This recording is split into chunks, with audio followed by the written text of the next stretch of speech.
Pour nous conter cette belle histoire, on accueille Jean Priou. Bonjour Jean. Bonjour. Vous allez nous raconter tout ça dans un instant. Et puis avec vous, Cédric. Cédric, donc expliquez-nous un petit peu déjà, Globe Conteur, c'est quoi? C'est né comment? Alors, on s'est réunis en groupe d'amis de 20 à 55 ans, il y a maintenant 5 ans, en 2017, avec l'élan de pouvoir bâtir une association, un projet, parce qu'on était des fois, certains d'entre nous, frustrés de ne pas avoir suffisamment collecté, enregistré la mémoire de nos grands-parents, qui étaient pour certains décédés, ou alors qui étaient dans des familles où c'était assez taiseux, et donc on se racontait pas trop l'histoire, et il y avait besoin d'être soutenu, d'avoir un prétexte. Et donc c'est comme ça qu'est née l'idée de Globe Conteur au Alors, démarrage. comment vous fonctionnez? Quel public vous touchez? Alors, on a différents publics. On est aux côtés des EHPAD, notamment des services d'aide à domicile, des CCAS, pour animer les liens sociaux et former des équipes citoyennes sur des territoires, comme ça se passe à Haute-Goulaine avec Jean. Et du coup, on forme des habitants à prendre confiance en eux dans la possibilité d'être collecteurs d'histoires de vie. Mais on peut le faire aussi sur une approche plus patrimoine, territoire, écotourisme, pour faire découvrir les territoires par ses habitants. Alors donc il y a le fameux projet de Haute-Goulaine, effectivement. En quoi consiste ce projet? Alors, suite au confinement, la mairie de Haute-Goulaine a souhaité euh, encourager les habitants à nourrir des liens sociaux affectifs forts avec la transmission d'histoires de vie. Et donc, ils ont fait appel à nous pour accompagner une équipe d'habitants à la collecte qui vont aller, comme chez Jean. Alors, c'est Céline qui rencontre Jean pour échanger sur leurs histoires et en enregistrer certaines, mais aussi pour animer des ateliers collectifs pour faire émerger, réémerger cette mémoire collective entre les générations, parce qu'on bosse avec les structures jeunesse, on bosse avec les écoles, etc. Alors Jean, vous êtes l'un des conteurs, c'est ça Oui, il m'arrive. Il vous arrive, il paraît que vous êtes une véritable mémoire vivante à Haute-Goulaine. Oh non, il y en a qui sont plus que moi. Ouais, vous êtes Moi, modeste. j'y suis arrivé parce que je me suis dit, il y a 82 ans que je suis né à Haute-Goulaine, de vieille famille goulonnaise, j'ai quelque chose à dire et surtout à apprendre des autres. Alors vous avez choisi plutôt l'audio, hein, c'est ça? On va tout de suite écouter un extrait de ce que vous proposez. On faisait 3 kilomètres, mais je me souviens que l'hiver, on marchait dans les fossés, sur la glace. On glissait.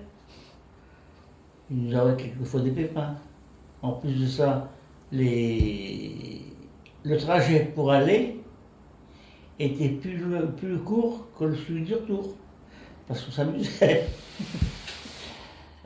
Les trajets pour Oh aller non, étaient mais plus courts que pour ceux du retour. Oui. Vous vous souvenez de ça? On s'amusait en revenant.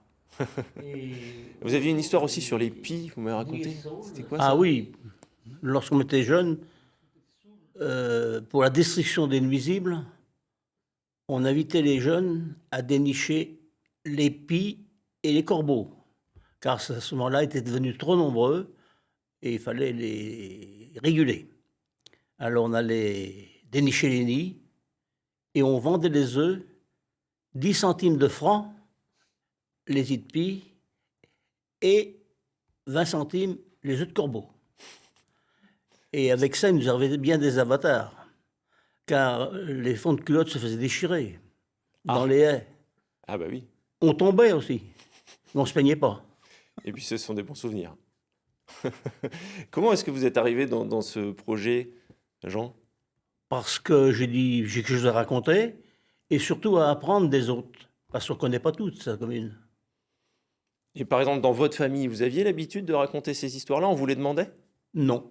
Non, moi, je me suis toujours raconté des histoires de mon grand-père, qui, le soir, au coin du feu, à ce moment-là, disait, tiens, j'ai vécu ça dans mon jeune temps, j'ai vu ça.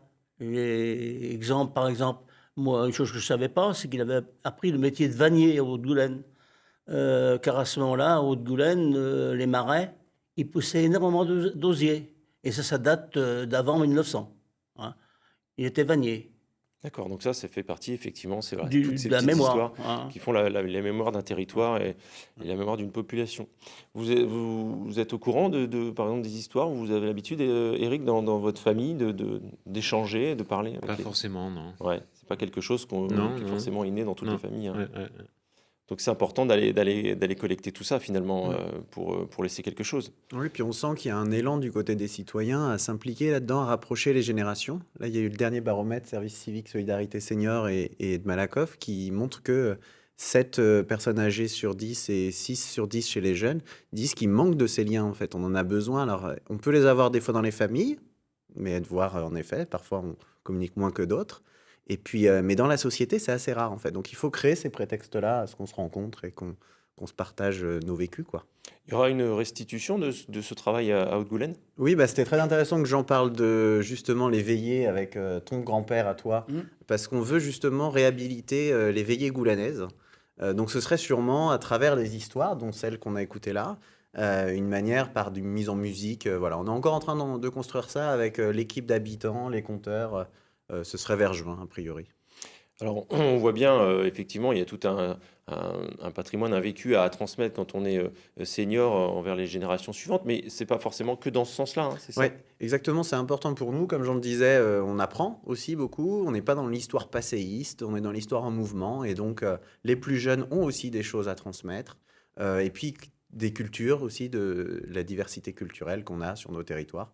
Donc, chacun peut donner une expérience de vie et le partager aux autres.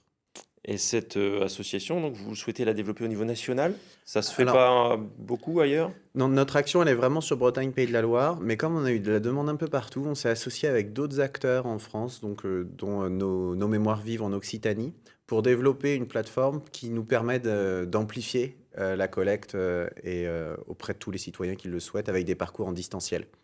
Et alors, n'importe qui peut devenir collecteur, comme Jean? Exactement, exactement. N'importe qui peut devenir compteur, n'importe qui peut devenir collecteur. En D'accord. fait, hein, c'est Oui, Jean, il est tournant. compteur, lui. Jean est compteur. Oui. Mais du coup, c'est possible. On a des personnes de tous âges qui font notre parcours pour devenir collecteurs, parce que c'est pas rien de se raconter. Donc ça prend un petit peu. Il y a quelques clés, en tout cas. Et donc, on vient là pour soutenir la prise de confiance. Voilà, ça peut être là-dedans. sous forme visuelle, ça peut être audio ou écrit, tout simplement. Ouais, nous, on collecte les petites histoires qui font la grande. Donc, des histoires d'1 à 5 minutes par audio, vidéo ou écrit. Et ensuite, qu'on va cartographier sur une carte vivante sur notre site internet, à l'endroit où l'histoire a eu lieu. Vous avez 2 projets à Nantes qui vont débuter, c'est ça, bientôt? Oui, on lance 2 équipes citoyennes. Donc, c'est une info, puisque ça va bientôt démarrer. Il y a une réunion d'information qui va avoir lieu pour une équipe citoyenne à Nantes Centre, à la Cocotte Solidaire. Et un autre projet avec la maison de quartier du Clos Taureau. Et donc, sur notre site internet, vous avez les différentes dates pour ces réunions d'information et venir rejoindre ces équipes. On peut citoyennes. encore y participer? Oui, oui, le projet est tout juste à son lancement, là. Bon. Jean, donc on vous retrouve à Haute-Goulaine bientôt, c'est ça, pour la restitution? Oh, bah, j'espère. Je sais pas de date encore, mais enfin, Non, c'est... je pense que le prochain atelier, c'est quand, le 19? Ouais. Le 19 avril, on fait un atelier à Haute-Goulaine avec les jeunes de l'espace jeune sur des jeux et histoires. D'accord. Et justement, montrer comment sur des sujets, qu'on soit né en 1930 ou en 1900 ou en 2000, Ouais. On peut s'y comment retrouver. quel est notre angle sur cette histoire. D'accord. Eh ben, merci beaucoup à tous les deux d'être venus nous conter cette belle histoire de cette association qui, je suis certain, aura trouvé résonance dans de nombreux foyers.